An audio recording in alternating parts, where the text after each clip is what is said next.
Hello. Yeah, hello. Yes. Yes, Okay. sir. Yeah, sir. We can start now. Okay. Fine. So, welcome everyone. Thank you for taking out time out and joining us for today's talk series. My name is Siddharth Prasad, and I am a fifth year student at Anand National University. Uh, just little information before we get started. If you have any questions during the presentations, please type them into the chat box in your Google Meet control panel, and I will bring them up during the presentation. So we will also have time for questions at the end. And also, if you want, this will be available on mail, reverted via mail, this series. Okay. Right away, today is the third of the series being presented by architect Rajiv Kadam, architect Raj Vaswani, and architect Shweta Ranpura ma'am. Would be honored to have you share your thoughts and gain knowledge. Now, I would like to introduce our first presenter, architect Rajiv Kadam. He is associate professor at Faculty of Planning in SAP University, graduated in architecture and post graduation in urban design from SAP University, and engaged in teaching since 1991 in urban design studios, humanizing cities seminar course, urban design theory, and guiding thesis in architecture and urban design. What do you use, sir? Okay. Shall we start? Yes, sir. Yes, sir. Yeah. Thank you, Siddharth, for the invitation.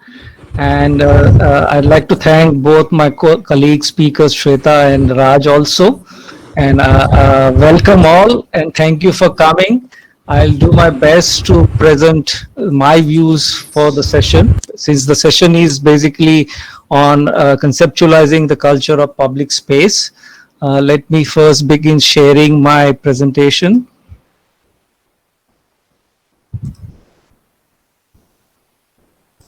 Cities must have this urban space which would give the joy.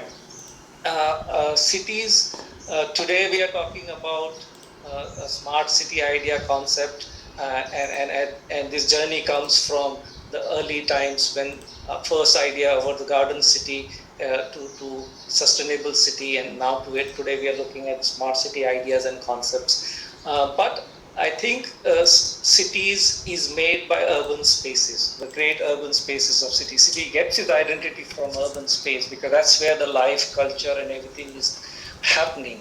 And that's where you can see Rome is known because of St. Peter's Plaza, Venice is known because of San Marco Plaza, and so on. And New York Central Park is very important.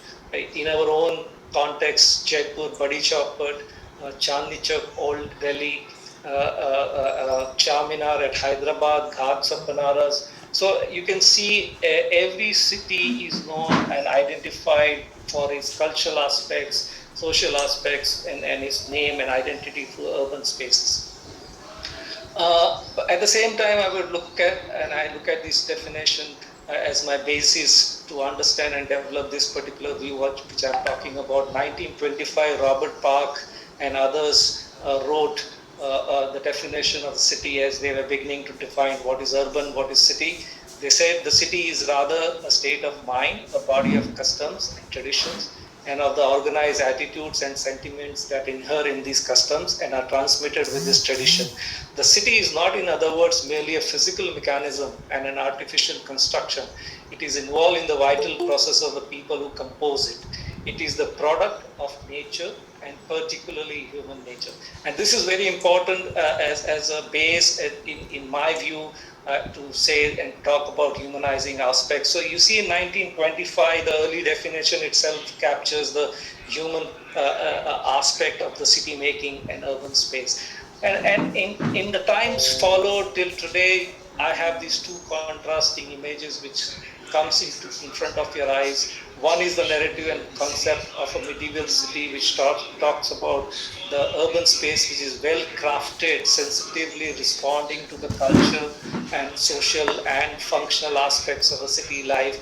And it absolutely responds to the people and life and activities, whereas the modern city, on the other hand, is more focused to the private space and the real estate space and the infrastructure. So the public domain is completely absent in terms of its identity and making and construction, and that's where this contrasting picture of urban space is the story of what the conditions today we have. If you look at closely the urban space, Rome's Piazza Navona tells us how interestingly the events, culture, sociology of and people and activity become part of that space which is made for the city, along with the facades of the building. Whereas the modern city, on the other hand, is completely responding to the mobility aspect, and the automobile, which allows us to move, needs to be parked in that urban space and not human life and activity, which needs to be celebrated. But coming to India, and in my journey till now of the studies and engagement with the studios and teaching, you can see this image of a great Indian city, a metro city, Calcutta, this flower market which happens like this every day. Flowers are brought and distributed so that every day flower reaches every house so that the family and the individuals can perform the puja. And you can see how this particular activity, urban activity, is operational and organized in a certain way.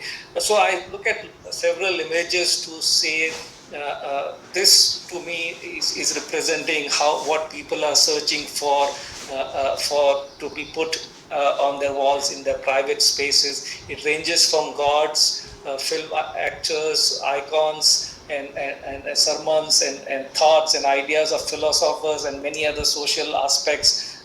It's a whole collage of what represents human urban mind is what I see in this particular shop. So is Manek Chowk space, which becomes a food court in the night. In the day, it's a parking space. So the vibrancy and multiplicity of the use of spaces, people engaging from private spaces in the public space, and hence there is a connection through this particular window. People resting. So there are a lot of these everyday life activity which I see even in Panjim after lunch. I see people resting. The activity for which there was no provision, but people adapt and accommodate and use the spaces in a certain way. Spaces without cars also had great meanings in cities. So that's why parks become very extensively used by people. The only space available for pedestrian engagement and on an everyday basis. You can see how people sit on the floors freely and children are running around.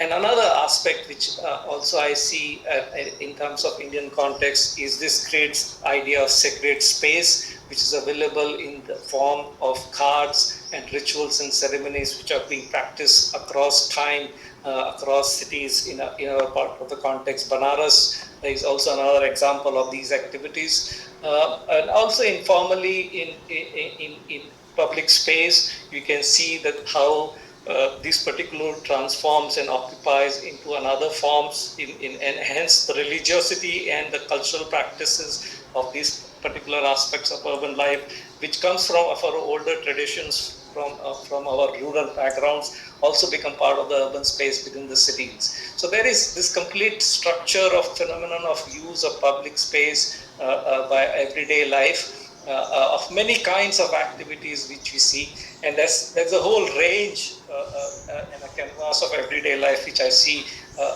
is a very important aspect to develop ideas and concepts of the culture of public space. I would put, and has many people also talked about it, that today's picture of urban and city is about urban decay, and that's where I think an effort and to look at how to conceptualize idea of city, idea of urban space needs to be seen, and specifically in Indian context. So there is a complete lack of qualitative aspects in urban spaces, which needs to be approached from a particular perspective of design and development.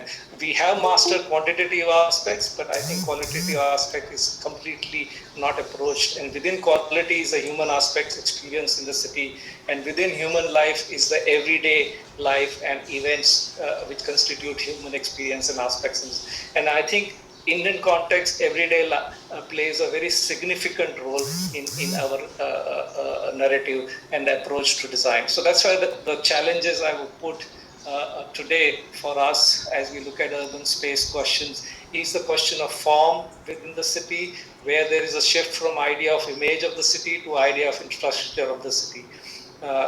Also the question of ideology, because design needs a particular approach of thinking, theorizing, and positioning your arguments to problems and issues what we are looking at. And in that I see the shift from user perspective to governance and management perspective. And the question of everyday life, there is a shift from social, psychological value of human life to efficiency and consumption.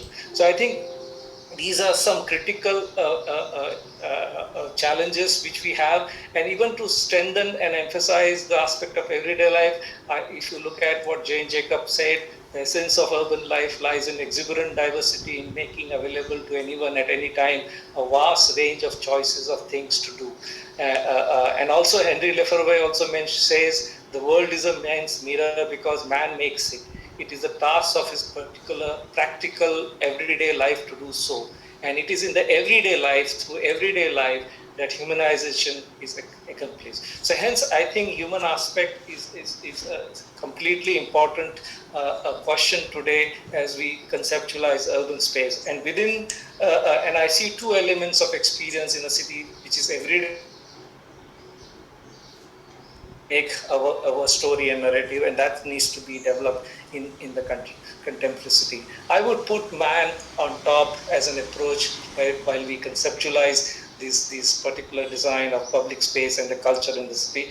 We really need to look at nature, architecture, city and urban design very closely, as much as we look at all the planning dimensions and other things. So we need to construct the architecture of the urban space which sensitively responds to the man. And within that, I would emphasize the interaction of human and urban space, which is what will give us the humanizing quality of the city. At the same time, looking at the problems and issues of the urban space, we need to have this wider, broader, deeper perspective of both theory and practice. On one hand, we have architectural theories, we have urban theories, we have social theories, we have cultural theories, we have economic theories, which all influence every activity what we are engaging, and that activity happens in a space. And that's why we must have a philosophical approach, we must follow a theory, we must look at paradigm, design, attitudes, models, utopias and concepts. And that's the holistic perspective of thinking which will develop a good humanizing view, and hence will lead us to humanize urban space in a certain way. I think there is nothing possible without references of these great thinkers, and I would put these critical thinkers on human aspects from Louis Wirth to both Heidegger, Lefebvre, Jacobs, and even I look at Satyajit Ray's two great films, The Great City and The Great Stranger, also to understand these qualities of Indian context of urban space and culture. I would like to say that life needs to be seen in these two critical aspects. One is the aesthetic, which is the beauty of life, and other is the materialistic, which is the purpose of life. And that's where I see that aesthetic aspect is dealt very less. Materialistic aspects is actually mastered and we develop extensively. To me, nature is a very important component, and cities must integrate nature within our experience, and whether it's looking at the sky, sunlight, greenery, water, and many other things of nature, because nature is a complete, pure architecture of beauty and completeness, and hence it's an important aspect to be engaged with, which is what I think the first effort of human construction and creation we see in village is the best example to refer to learn many things about how to engage and establish our environment. And I think even the idea of urban also tries to look at the idea of rural and village cultures to make a better understanding of quality and definitions. I think the world is moving to become 50% urban population, and that's why city will become most important thing, and that's why within city the idea of urban space, and within that urban space the quality question becomes a central thing for us to look at it. And I would say urban analysis needs to focus on the interrelation of human with the space as a question. So there are many approaches. I have been looking at it within my experience of teaching methodologies to document urban life in great detail in the Indian context, and that's where I say emphasize to look at urban life very closely as a structure, as a pattern, as a phenomenon to look at it. I also worked to develop certain documentary films, short documentary films in India, and some of the workshops in Milan we did. And you can see every urban space, whether geographically in any context, is completely reflective of its own cultural practices and activities socially, culturally. So here in Milan, we saw documentation of street art culture as a question. So I think when you're looking at conceptualization, we need to look at closely the everyday life as an emphasis to understand and develop that concept of culture. So that's where I think I would look at to emphasize that everyday life becomes an important structure to look at it very closely, to develop concepts, and that's where I see the future of our Indian urban space to be dealt with. Thank you. Thank you. Uh, Thank you, sir, for sharing your thoughts. I hope many of us have got a new perspective of looking at human activities and their cultures. So, Yeah. thank you, sir. Okay. Thank you. Moving forward to our next presenter, architect Raj Vaswani. He is an architect and urban designer by profession, director of LS Vaswani Architects in Indore, Bhopal, based since in 1995. He is also a naturalist, sketcher, blogger by passion, and academician by commitment. Aspires to design architecture considering the intangible ideas of emotions and feelings, offering metaphors relating to happiness and joy. He post-graduated from SP Delhi in the field of urban design in 1995, BR degree from SPSM BHS College of Architecture, Kolhapur in 1993. Over to you, sir. Yeah. Siddharth, could you get the presentation? Yes, sir. Yes, sir. I'll start presenting.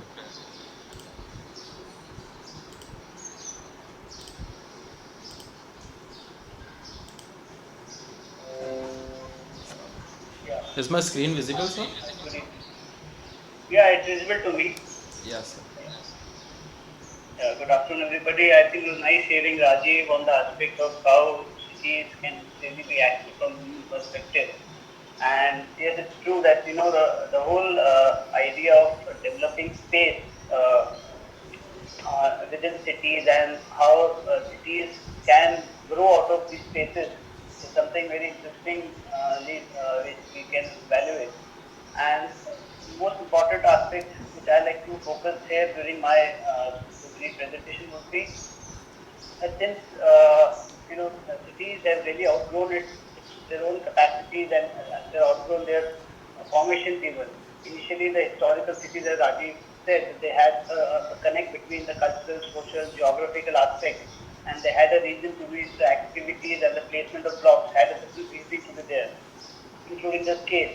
But now with this urban formation, the cityscape has it become dry comparatively, it is non-interesting, uncreative, and more or less after this whole idea of grid and pattern, it has reduced this whole idea of connecting the city through visual language. So I think within this perspective, when we see all this, architecture then becomes very important for us to understand that how architecture, which we live on a daily basis and we experience on a daily basis, how architecture can really incorporate this whole idea of civic spaces and integrate people's emotions, feelings, and justice to the nature.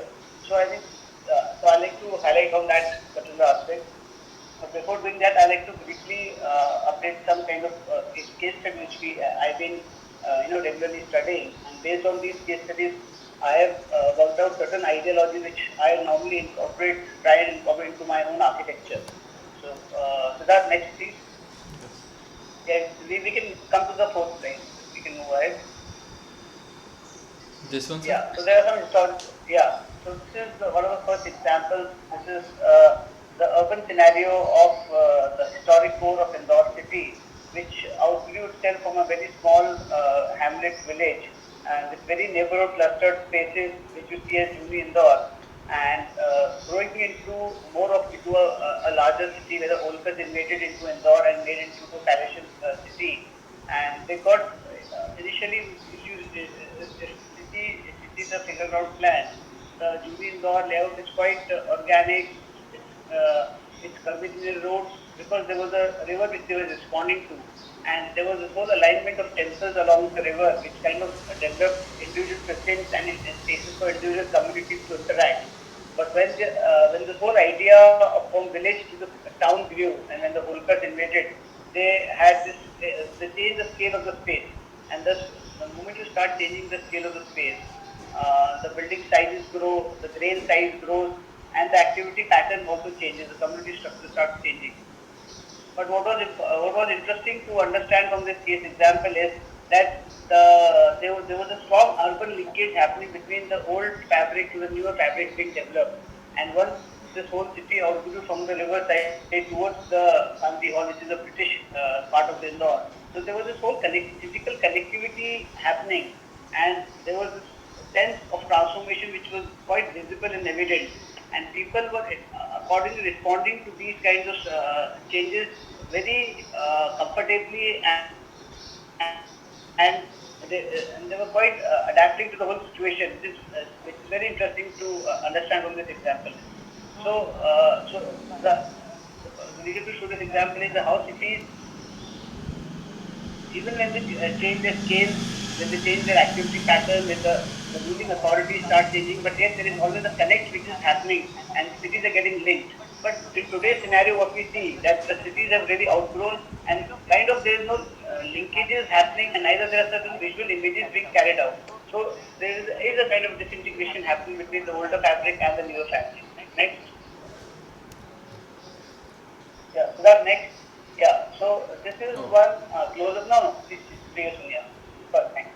So this is a kind of an only plan we developed for the Rajwada Indore. You can see the scale of the space, which is quite large. It has a palace as a background. It has few public buildings like library, hospital, and bazaar. But most interesting again part is that how all these spaces, all these streets come into this space together and try and integrate this whole fabric together.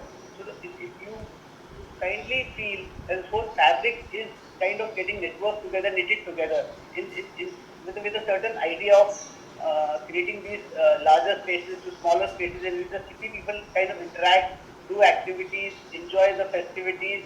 So there is a kind of and the nature also getting into the space. So this idea to show is how things get connected. The geography becomes important. The contours of the land, where how the roads are being formed becomes interesting to understand. So nowadays we complain of floods. The whole reason why there are flood in cities because we really don't understand or we never respond to the basic geography of the contours of the city, of the place. And we just have a kind of a layout done which is not responding to the basic land profile. So here is an example where we can really understand that how land profile becomes important, when the rivers become important, the axis and the viewpoint start becoming important. Yeah. Next. And this is one example of Bhopal city. Interestingly, what happens is that you see this hilltop or the red mark on the left-hand side picture is that this is the commercial space. So this on the right-hand side was the old Bhopal, and on the left we have this new Bhopal shipping gradually, which has the South City Nagar and things like that. So this, there are disturbances.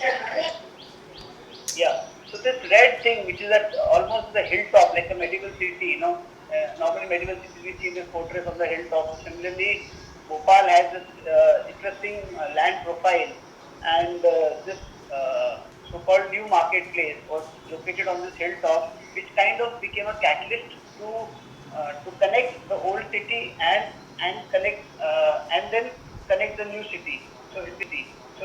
That became a city center kind of a space. So the important lesson we learned here is the location of the marketplace was important, where it started connecting places together from the older to the newer, and the formation of the streets and the internal streets was in such a manner that all these the streets started converging into that space there.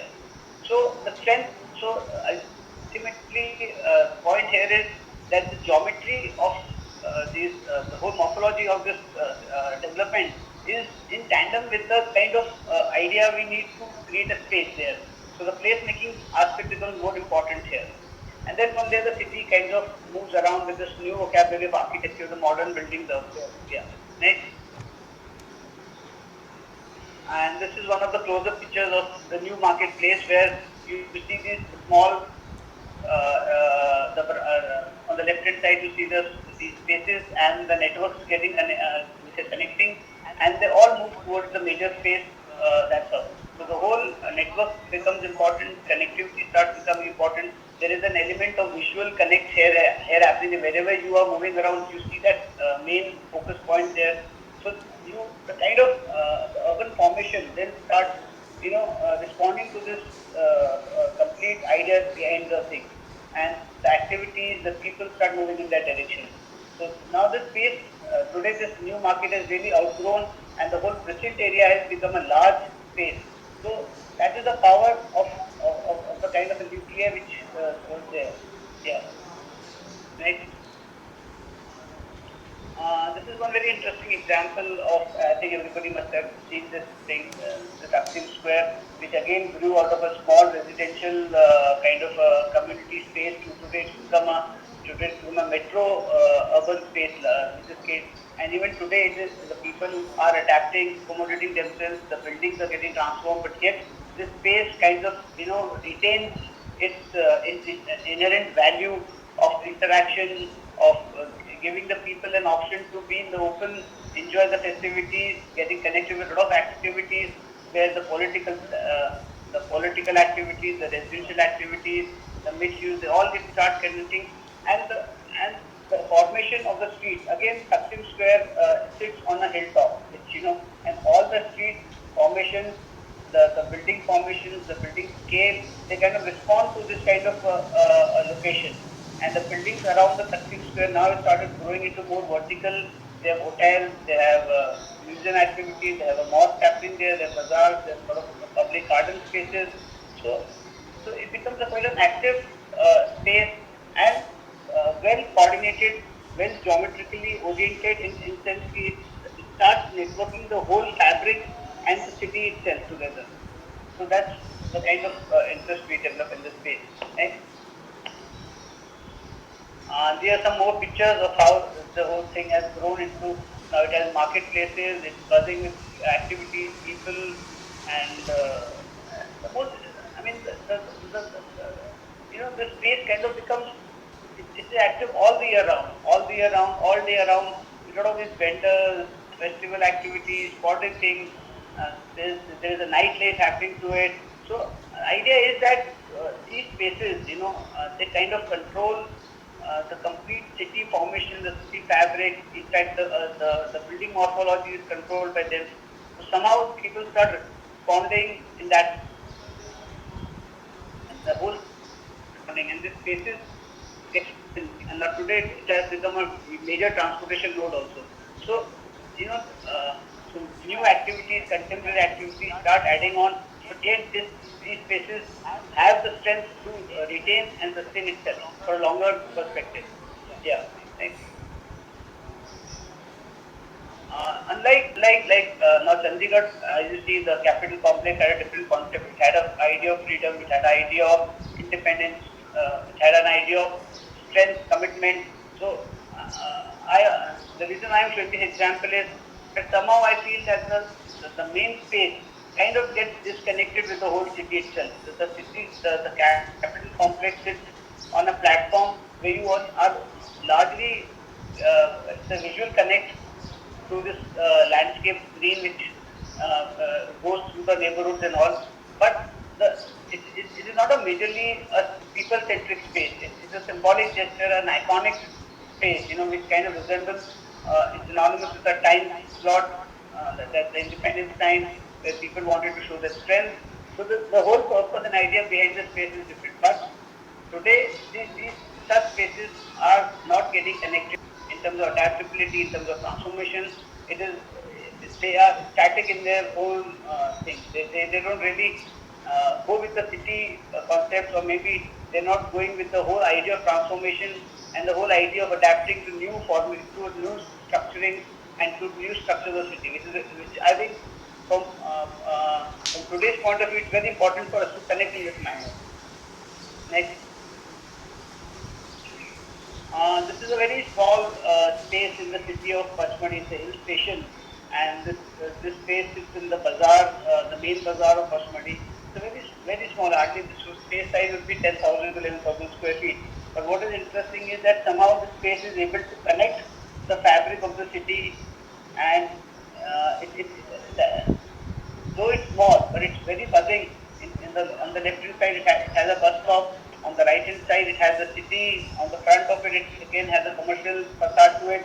On the back, it has a very interesting mountain with a mosque there. So, though the scale of the space is small, but yes, it's very active during. I mean, I even I realized this space during one of the marathons we had gone there, and there was this military band happening there. So, I mean, the whole space was like there. So these little things, they start connecting you to the city, they start connecting you to the activities, people, their emotions, and an element of nature gets included into it. Next. So, yeah, next. Yeah, these are some my own sketches which I just wanted, these are sketches, certain inspiration I get on the upper sketches kind of reflect the kind of special quality of the space, and the way people used to connect themselves with a lot of diversity, a lot of complexities, and people adapt these spaces. But in today's, if you see the left hand side, this is a boxy kind of a sketch. Today the urbanism is growing in a very sterile manner, very I mean, in terms of no identity kind of space. All buildings have started looking alike, same. All cities have started looking same. So the challenge here, I feel, since we've really outgrown ourselves in terms of scale, size, commerciality, the real estate has occupied our major of our forms of development, and we have kind of become quite commercialized in that sense. So the challenge here is how to regain these spaces which are so important to our human development of our human emotions. So I always see architecture as a way of connecting these spaces and getting the urbanism into our setups. So yeah, next. So that's next. Yeah, with civic spaces. So here I'd like to showcase some of our projects which we have worked upon, and we try to incorporate the kind of spaces which were required, like this is a museum project on a hill, on the top of the hill, where this had a ceremonial access happening, which is more than existing, the grey one, and a connecting ceremonial access which house the meditation spaces, and a loose fabric with these small galleries around it. So there was a combination of a very strong axis and these smaller spaces coming together and kind of forming the whole scenario of the whole experience. So we picked up this case example in order to understand that when we are in the gallery, we have a different scale to address, and when we are sitting in a meditation hall or maybe the temple, there's a different scale and feel of the space. So that's next. Yeah, some more views. We're trying to depict the quality of the space.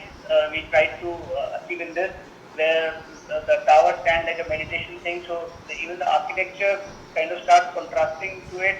So there were these light poles which kind of guided, and the urban spaces within the galleries was quite organic and very sporadic. The people started moving around here. Yeah. Next. This was one example of a township we did in Indore, which kind of represents the city fabric, where the central sign, becomes our most becomes an activity space, a central collecting point, and right from the entrance plaza to the central thing, and there were activities around it. Like we had this hotel around it, we have a commercial complex enclosing our main urban space. So, and this curvilinear road, which kind of connects the residential fabric to the central space. So, idea was again that how things get connected. So there is a change of the residential part of it is scale of space, and the moment you come into the commercial areas or maybe into the public space, the scale changes. So this whole idea of getting people connected, feeling of connected, and the element of nature built into it. Yeah. Next. So there are some more pictures of that central thing and the axis, the curvilinear axis, which we deployed to connect all our residential fabric into the central space.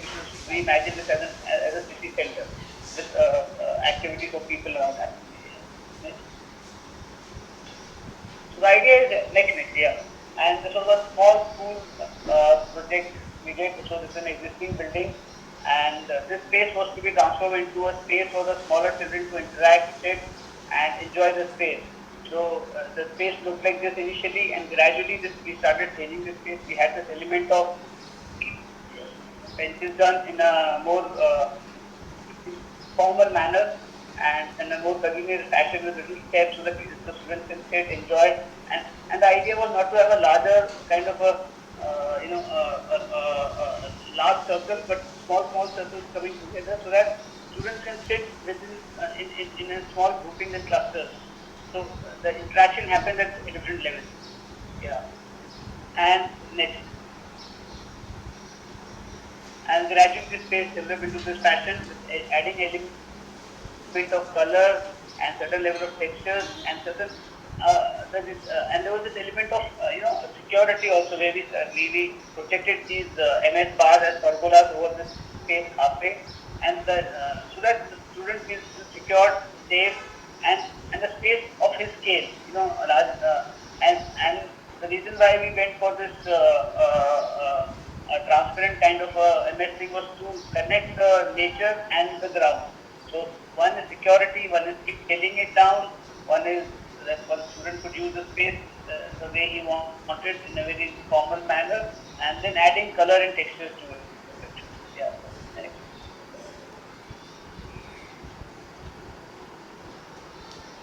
Next. Yeah. So again, in Mayor we did, where there was a riverfront. They had a river on the one edge of the land, and we tried to organize our public spaces. So there were three levels of spaces we did in this.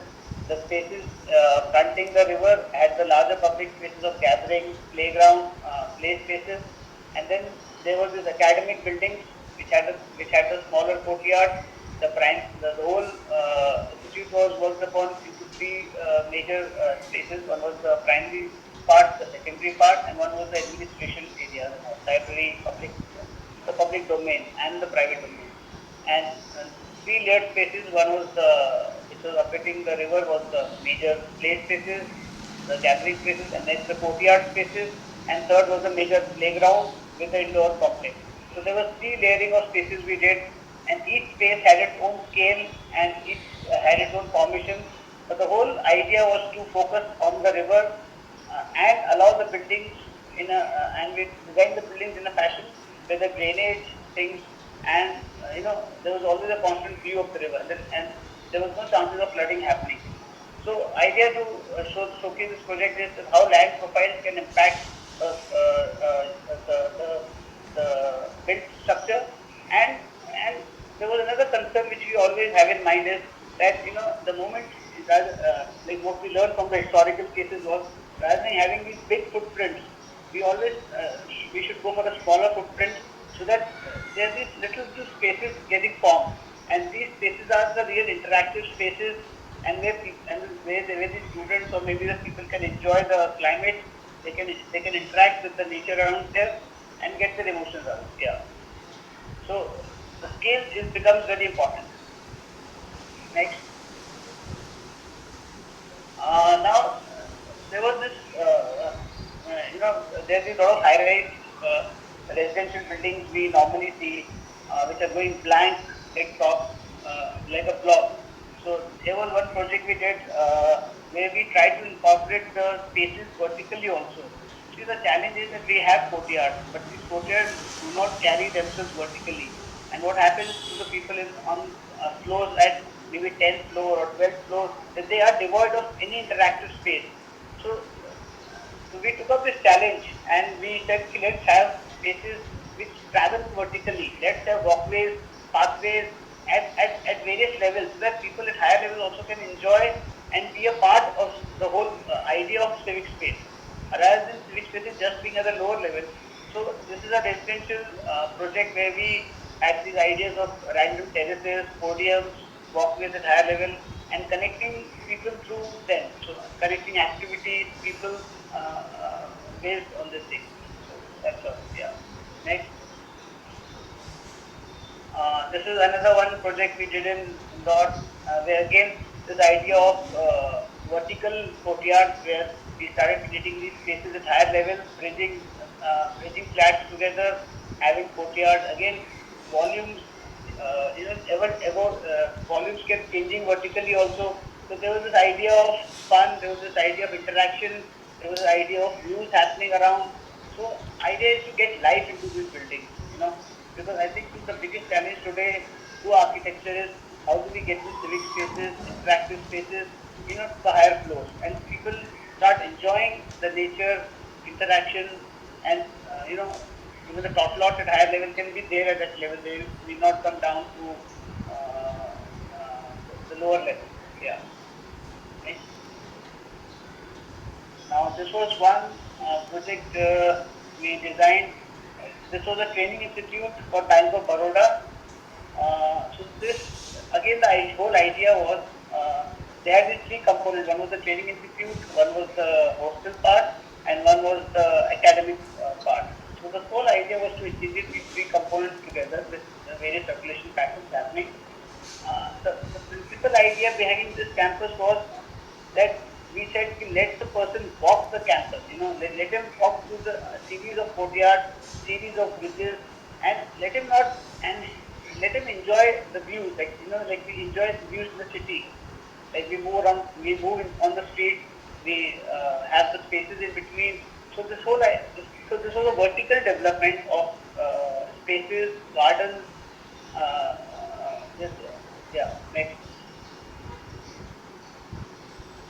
There's some more views where there was this internal courtyard happening, connecting terraces, bridges together, and the whole idea was that the other purposes also becomes like you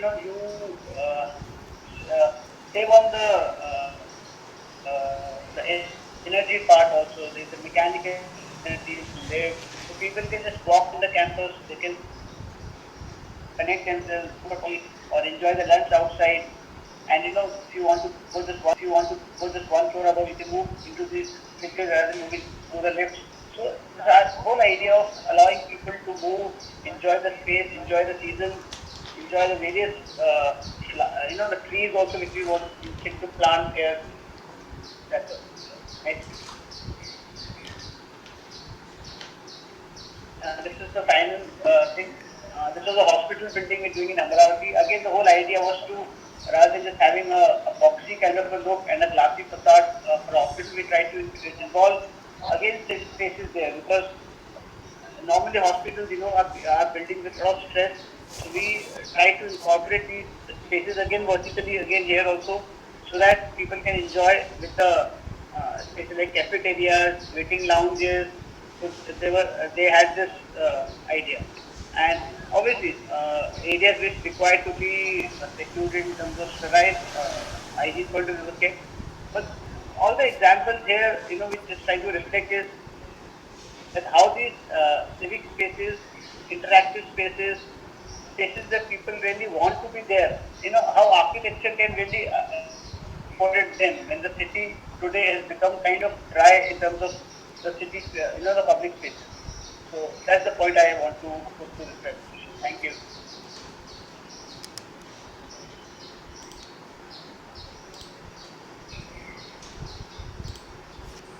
Many thanks for addressing your ideas and volunteering your time, sir. Am I audible? Yes. So, Yeah, yeah. thank you so much, sir, for addressing your ideas and volunteering time. Uh, Thank our you. concluding presentation by architect Shweta Ranpura. She is an architect, urbanist, and educator. She has worked across the world with projects in US, Southeast Asia, Middle East, UK, and South Asia. Our project spans across design disciplines from urban design, master planning, architecture, and interior design across all build typologies, including replanning of JFK Airport in New York and many others.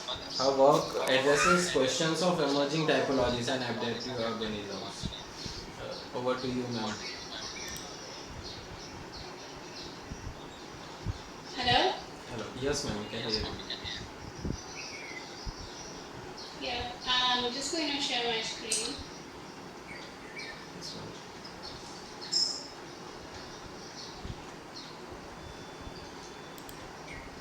Can you see my screen? No, ma'am. Um, okay, just a second.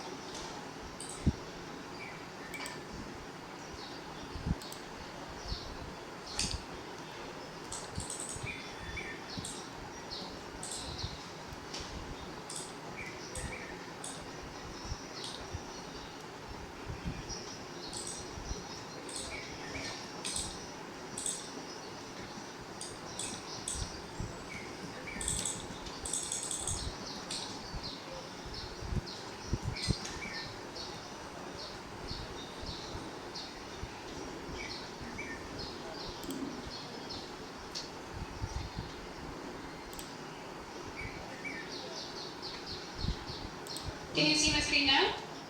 No, ma'am. Ma'am, there's a present screen now. Your enter screen option. So you have to. Yes, I did. Can you see my screen? No, no. No, ma'am. Not yet. You have clicked to. There's the issue.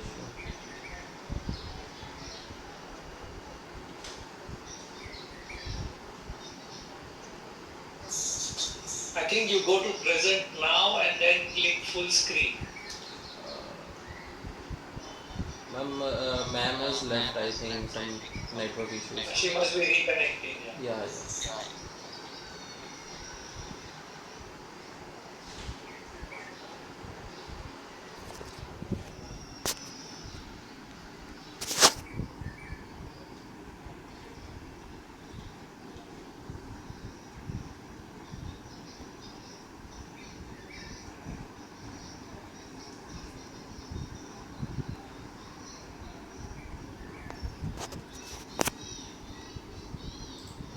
Siddharth, meantime, can we take up questions?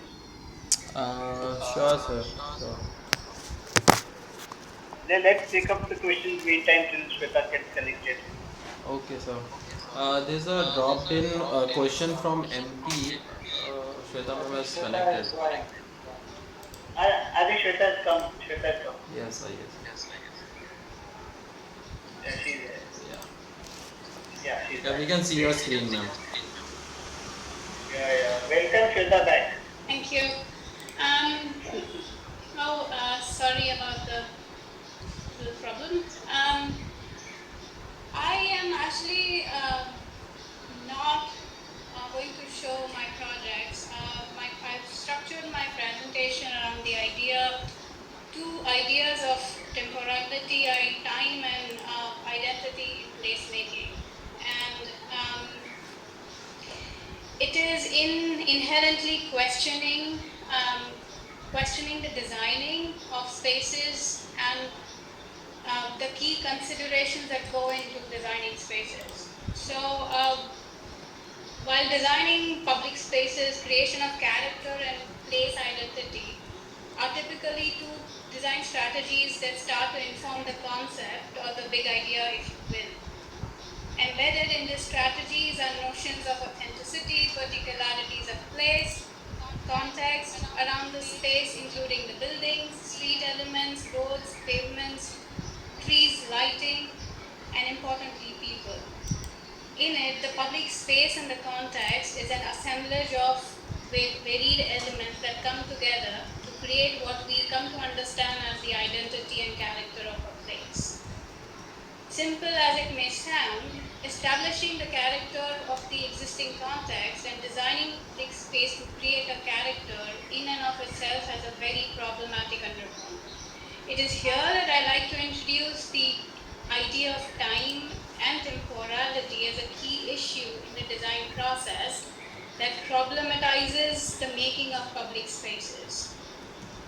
As a designer, I have often struggled with the inherent contradictions of the role of the designer as the author versus the facilitator, especially when you're working on large-scale projects, which often takes years before they reach completion. These projects have an unpredictability as they are contingent on market forces of budget, political and technological changes, and like this pandemic, they are subjected to disruptions often out of the control of the designer. So the common underlying factor in all the contingencies is time. So we are designing at a particular point in time with the knowledge we have of the history and geography of the place at that point in time. However, as designers, you're designing for the future, and the unknowns and the unpredictability of the future is what often gets ignored in the design process. Oftentimes, which becomes a reason for the failure of public design projects. While it is impossible to predict future events, there are few pertinent questions that get risen while designing public spaces. So how do we as designers respond to the unknown? How do we take into consideration changes and issues of the future while designing public spaces?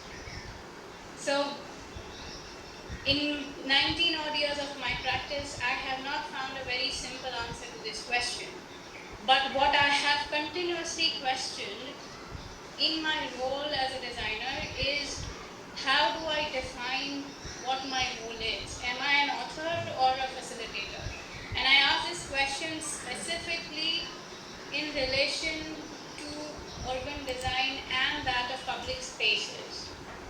So let's look at the first scenario of the designer in the role of an author. So as an author, you deploy strategies to design the space based on multiple aspects like the brief that is given to us, research findings, innovation strategies, resilience, sustainability, so on and so forth, with the big idea or the concept for the character, identity, and materiality. This in turn would lead to quote-unquote a finished product, which in this case would become a fully designed public space. The point I'm trying to make is, when you are an author of a space, what you are designing is a product in the end. In this case, the product is the public space. That space may be beautifully designed, it can be well thought out technically, it can have a certain aesthetic and a certain materiality to it. It would, however, be very static in nature, as it is designed at a particular point in time. By static, I mean as something that is not in flux, a space that cannot be changed or adjusted for the future.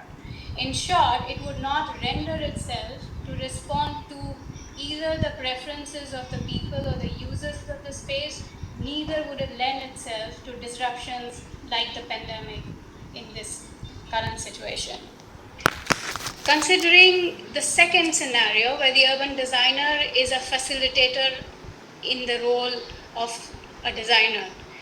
So there are multiple ways to define this role, but the most common one is a facilitator as a person who helps a group of people to achieve an objective, for example. While this is very contradictory, because the role of a designer is that you are supposed to create a product, you're supposed to be creative. But though it is a contradictory position to take as a facilitator of open design, what it takes into consideration is a voice or the user of the space. It allows the user to participate in the making of the place. I'm not referring to participatory design in the traditional sense. Rather, I'm talking about applying design strategies that remain adaptable, flexible, and responsive. I'm referring to not making it quote unquote a finished product. This allows the possibility of the place to evolve, to take on its own character and meaning, which is construed and constructed by the user over time. It allows for the space to remain changeable, like our cities, which are constantly under flux.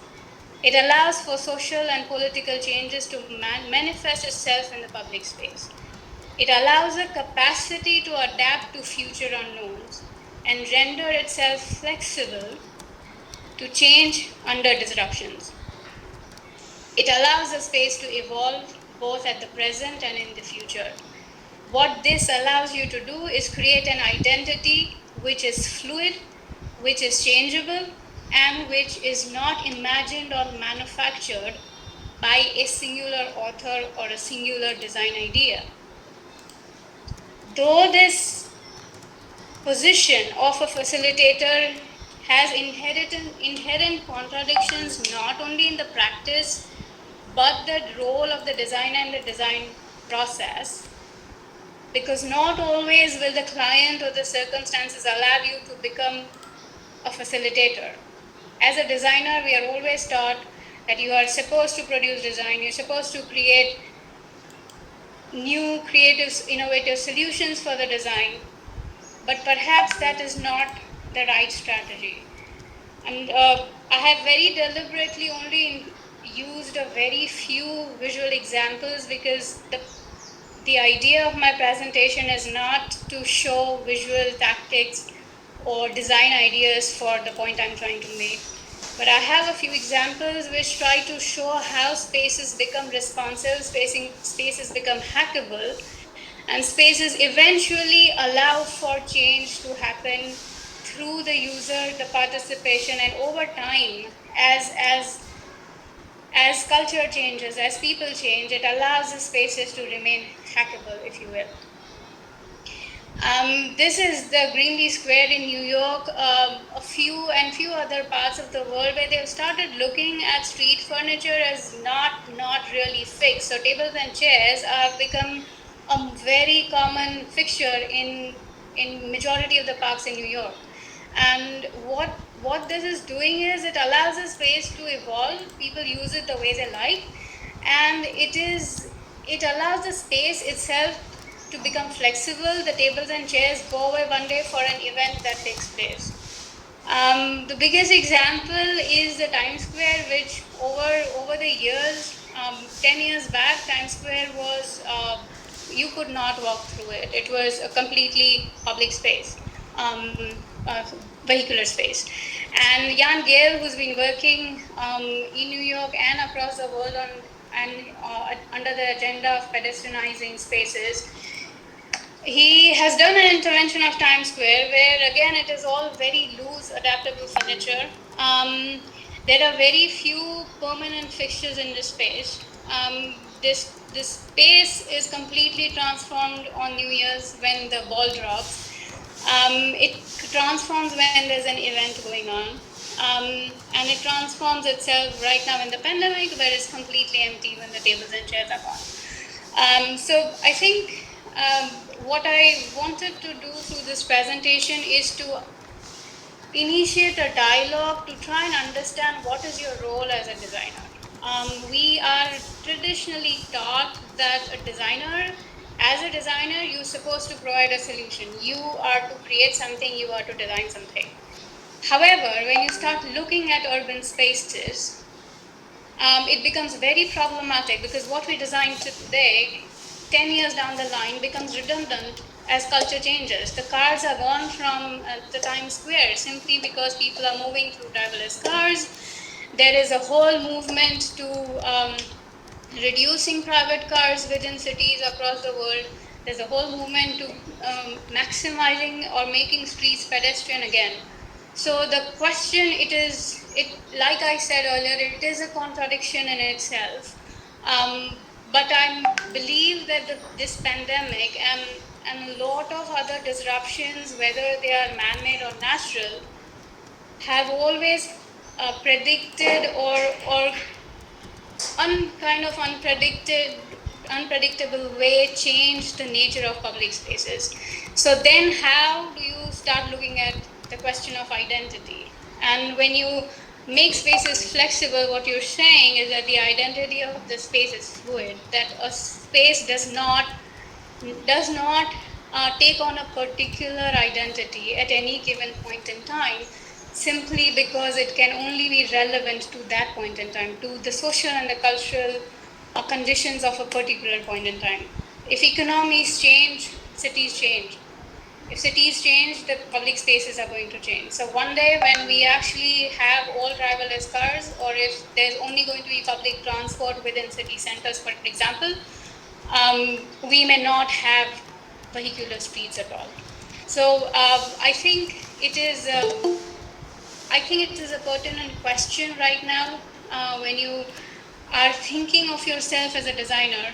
Um, it is very crucial to question your role itself. And like I said, I don't have a very simple, straight answer to this. I have struggled with this contradiction throughout because clients will want you to design something, but how do you balance that? How do you educate and make them aware? I think that is the future of public spaces, that they remain hackable, they remain flexible, they remain adaptable. And so if there is another pandemic of this nature, we don't totally lose sight of what to do with that public Culture space. of public spaces alive and making That's all more for me today. interactive and Thank you. visible. Thank you so much, ma'am, for your delightful I words. think Or very interesting and informative. it was a part of my presentation also. I think the biggest challenge in high-rise building definitely is how do we, make civic spaces a part of our of the high-rise building fabric. So,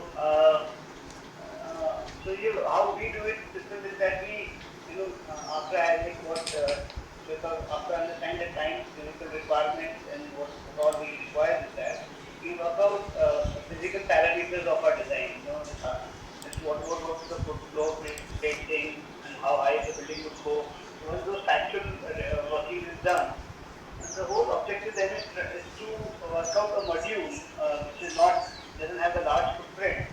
And once we start working on the smaller footprint, I think, and when we start working on the smaller footprint and start, arranging these footprints together, I think there is always a possibility of getting these spaces out. Because what is most important is the size of the footprint. How do we break this footprint? If we are not able to break away from this footprint, so we will not be able to get these interactive or vertical spaces or vertical interactive spaces. So the footprint size scale is very important because also helps us in terms of energy efficiency, other benefits also we get. So that's how we get it. That's how we have worked on our design: break up the footprint, introduce spaces, and work out these ideas of terraces and balconies and printing blocks together. So that's how the whole idea works around. And that's it. I think. Have I answered her thing? Answer? She's I don't know if she's here or not. She's there. Dimple, And she- she's there. Okay, so we can move on to next question. Yeah. So, Yeah. next question is two questions combined, Vishaka Vishwakarma and Chintamani Purandare. What does it actually mean to conceptualize the culture of public spaces? Also highlight on street furniture. So it is directed to Rajiv sir. Can you repeat the question? Yes, sir. what does it actually mean to conceptualize the culture of public spaces and also highlight on street furniture? Okay, right, thank you. Yeah, so I think the question is about culture and the street space, street furniture, what you're asking. So I think it's important to understand what is culture. And I think in Indian context, it means something, whereas in the Western context, it means something else. Because culture is related to the history, traditions, and community and sociology and many other factors, because it basically talks about how people live and perform their daily activities, rituals, how do they define the social structure, the social system, how do they operate their everyday urban life. So that is what creates a particular culture.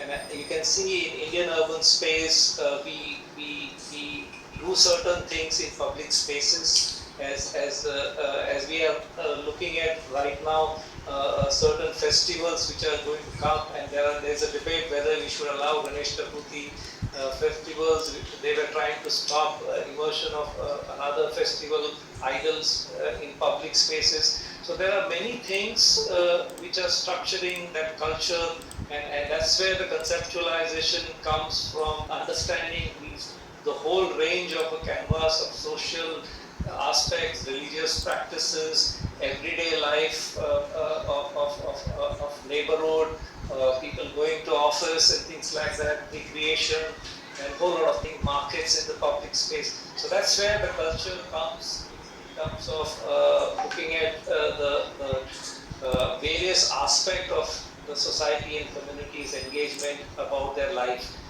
So that's one aspect of visualizing culture. Coming to your question of street furniture, yes, street furniture is very important. That street is not just a place for mobility. Street is a place for interaction. Street is a theater. That's where one of the statements we say. So it's completely a place of particular cultural activities and performance along with the mobility. Because the mobility brings people, and then people pause and they engage in certain activities and interactions. So there's a whole huge drama of social interactions, commercial engagements in a certain state.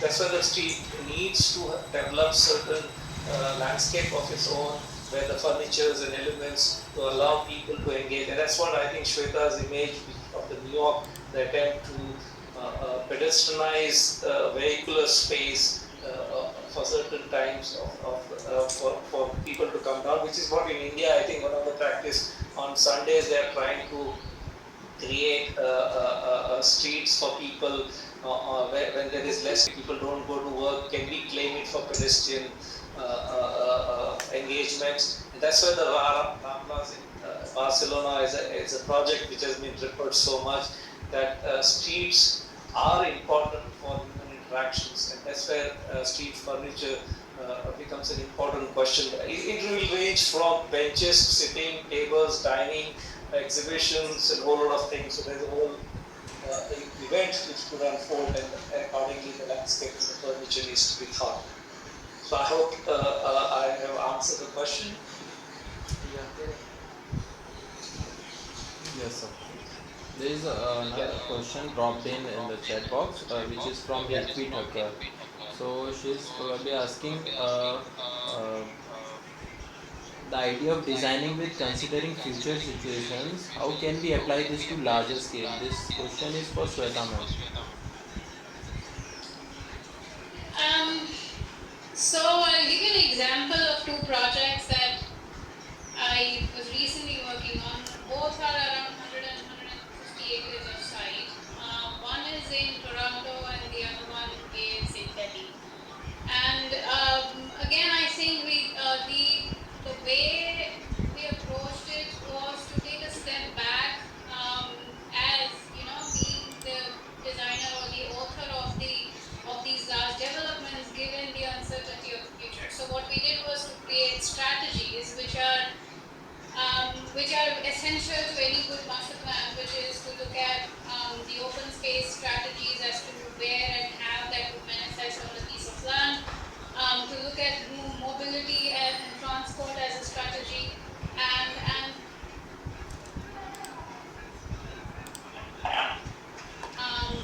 building location a larger scale project. And within, so what this allows you to do is that you're not tied down to a typology of any building or a concrete location. It allows you to give a framework. So, which is a strategy that we've been trying to deploy across all large projects, that you create a framework which takes care of all your design principles, design aspects that you laid out at the beginning of the project. So once you have a framework in place, it really does not matter if the client or the main developer changes. It does not matter if the government changes. It does not matter if there is any environmental or social change. So I think I really believe in trying to create this not become the author of a project, but really be the facilitator and to step back from being, that one person who designs something. I think it has to come together through a lot of stakeholders. So that's how I would approach large-scale projects. Okay.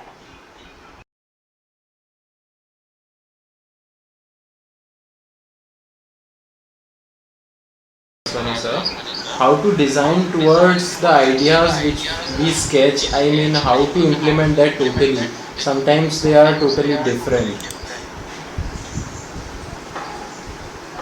How to create design. Should I repeat Towards it? the ideas. No, I have the question number. I have the question. How do we take design towards the ideas which we sketch? I mean, how to implement that totally, sometimes that totally different.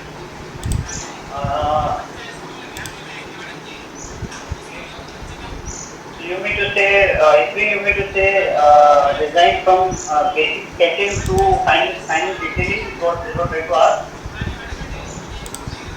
Oh, yes, sir. Okay. I mean, look, I mean, how I think I understand how we do it, like, how I do it basically is like, before any project, we actually pick up the requirement part and then we try and understand as to how, we can really be useful for this project, like what Shweta and said. We try and understand how, as an architect or as a designer, what would our role be in that whole idea of designing this project. So maybe like incorporating cases or maybe like incorporating some new ideas. So that's how the whole process of taking starts happening. So the first stage we try and get is what actually we want out of the project. So the idea there is quite clear that we sketch principal thing we have in mind. And gradually, yes, there are hurdles from the whole process, from sketches to the fine detailing and training. We can say a lot of hurdles, and there are a lot of physical forms which keep changing. But while this whole idea of physical forms keep changing, but the objective, the principal objective which we have in mind is always our target to achieve it. So we don't deviate from that physical objective, but yes, the forms maybe the arrangements might change, the physical formations might change, there will be change in scales, and there will be change in certain ideas of materials or single aspects. That would keep evolving over a period of time, and lot of this, when the client stays with us, and then he puts up the project to the market, so there are a lot of stakeholders involved. So there's a lot of backboard process which keeps happening in the project. But we try and retain the principal idea, principal objective which we took up as a challenge. So that's how the whole process is there.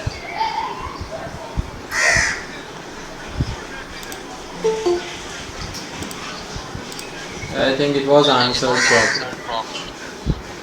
Yeah, I hope this Yeah, yeah.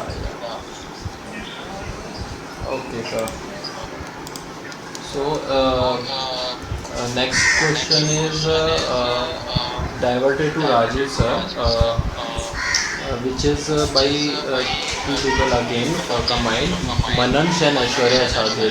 Where do you finally stop improving or exploring a concept, and how much potent does the concept for the designing public spaces hold? Okay, interesting question. Every creative field is a problem with this. Even in our own lives, we dream of a lot of things, but we don't know what we'll achieve and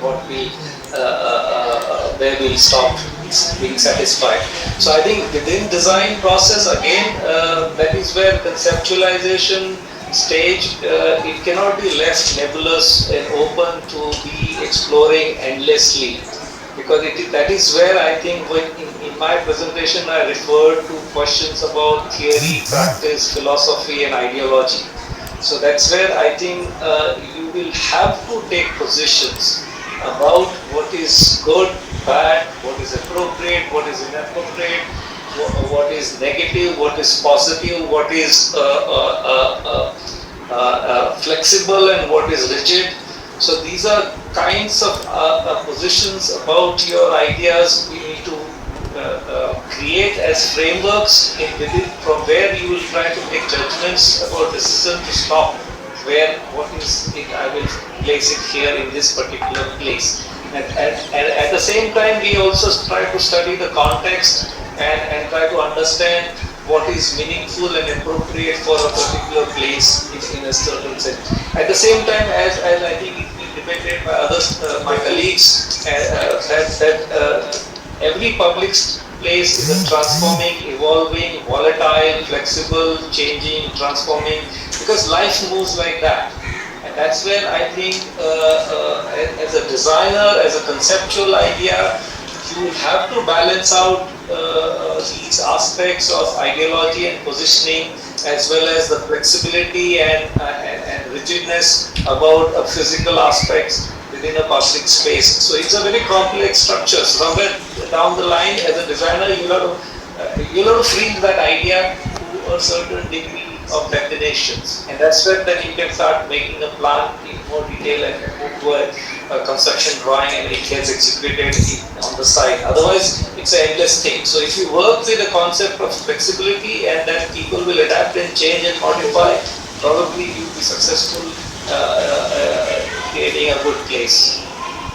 I hope I have answered that question. Yes, sir. Yes, sir. Yeah. Thank you.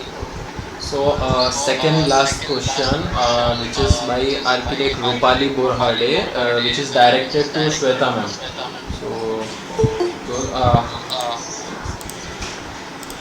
How to deal with vandalism in public spaces and any specific design strategies for the same? I think this is a very broad question.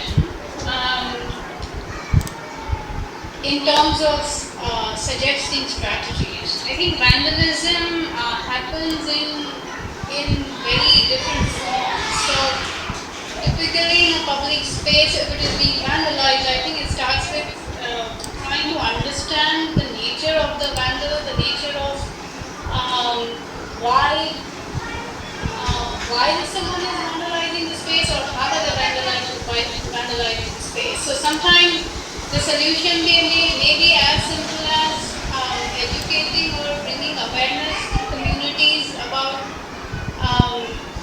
the costs and the making of public spaces. At other times, there are certain design solutions depending on, like I said, what is being vandalized. Because there are so many things. It could be a wall which has got graffiti on it. It could be people vandalizing lighting. It could be people vandalizing the street furniture.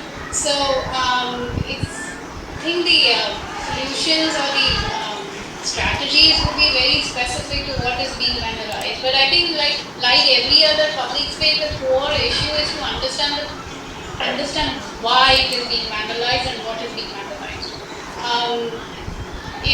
A lot of times you have communities around a public space which are probably low-income communities. Which are within communities which has a high rate of violence within them. So I don't think there's a very straight simple answer to giving you strategies. It's about it is really about trying to question and understand the nature of the vandalism itself. As we know that the public spaces are the activity hotspots in an urban fabric of the city. So how the public spaces changes as an impact of any pandemic, and what role do we as planners play to mold a city?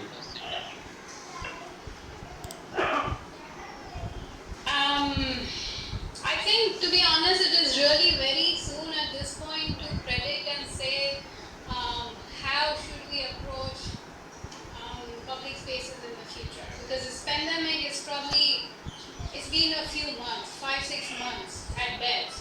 And that is, in a life of a city, in a life of a space, a very short time to start predicting. If the pandemic begins to go on for years, that's when I think you start changing or making concrete strategies of how to deal with it in the future. But in the short term, or as a basic way of approaching public spaces, I think it's the same questions that I raised earlier, that you try to make adaptable and flexible spaces. The moment you start fixing or creating a very static place, that is where it becomes very specific to certain uses. And once you start creating spaces which are that specific to a particular kind of use, it does not lend itself to being used or being adapted to any other kind of use. Like, for example, a very good example is Central Park. I mean, it is a very cliched example as well, but the way it has been designed with the kinds of spaces from large to small to different kinds of nooks and corners within it, it allows there is basically a place for everyone there. It allows you to sit and read quietly in a corner. It also allows you to watch a really big game somewhere, and it allows you to play music. It also allows you to get lost in a wooded area. So the idea that you don't fix up a place to a particular use, because we don't know when the uses are going to change. And the pandemic, I think, like I said, for me, it is really short term. It is too soon, I think, to start predicting whether we should actually start changing how we look at public spaces.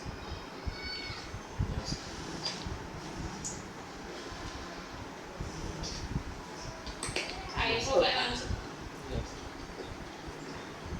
Yes, ma'am. Yes, I think you said we should have views from all three, right? Yes, sir.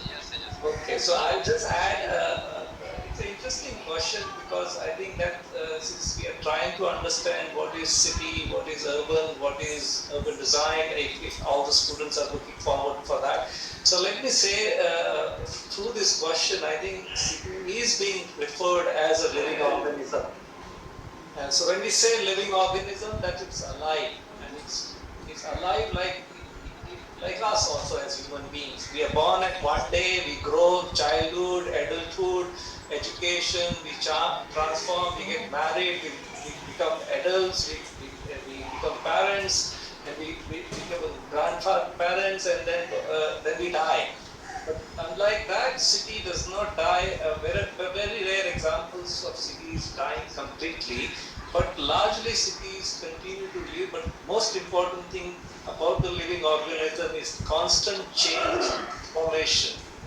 And that's where I think this pandemic is one of the aspects of change and transformative, which is the constant phenomenon of every city.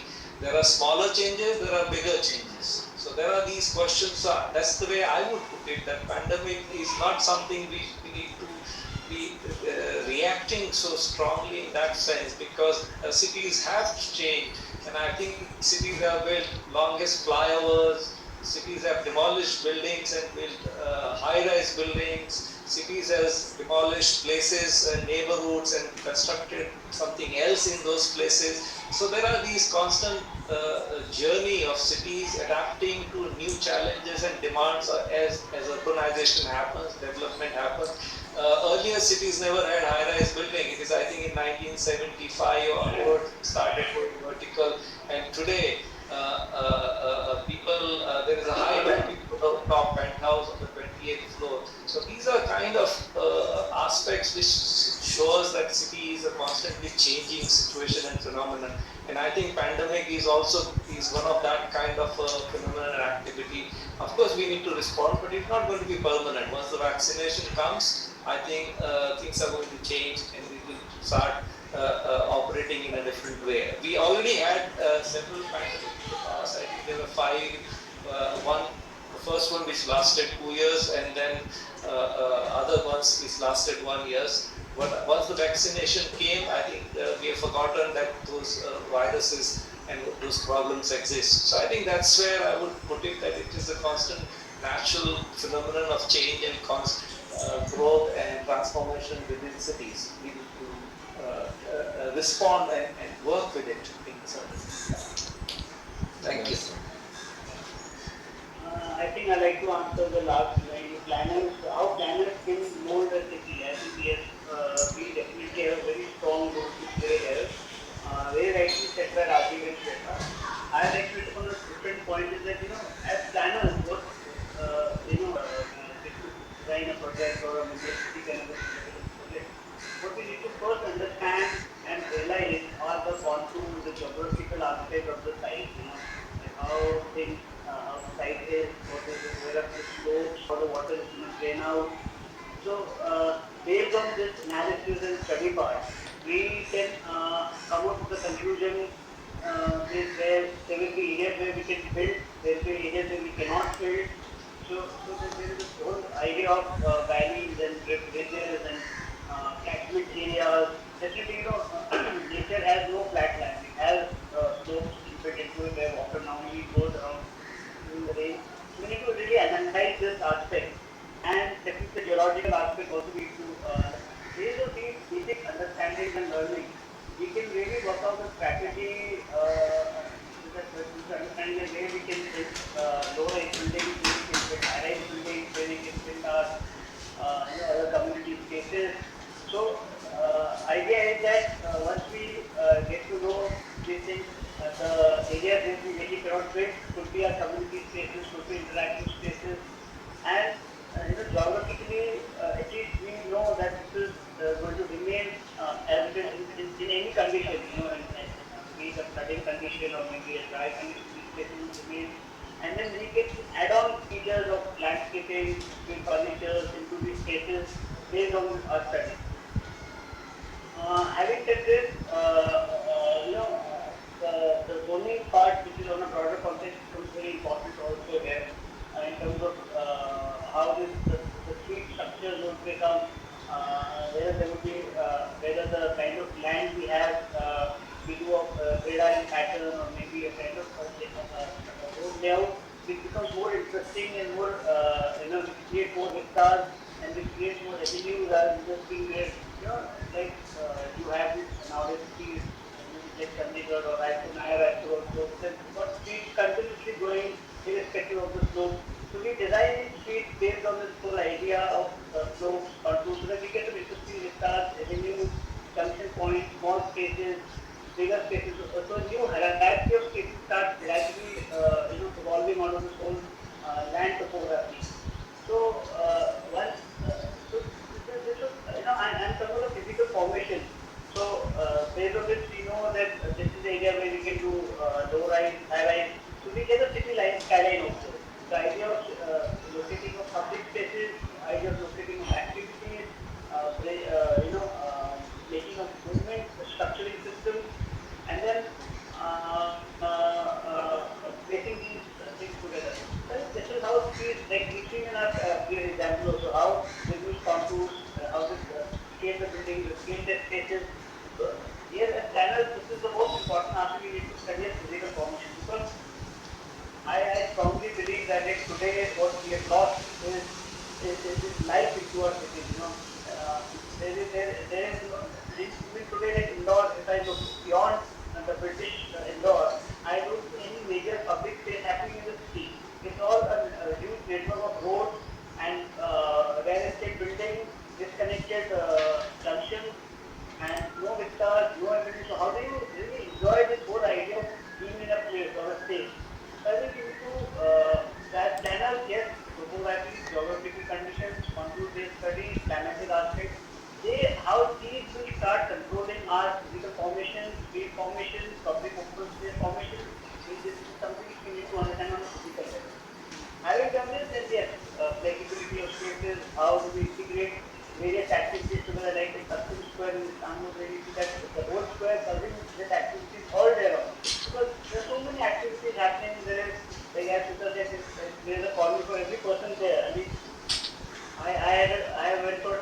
almost out of my 9 days, 3 days I spent only in Custom Square. I mean, that's how buzzing that space was. All through the day, it had different activities, people, vendors, happening all around. So it was fun to be there.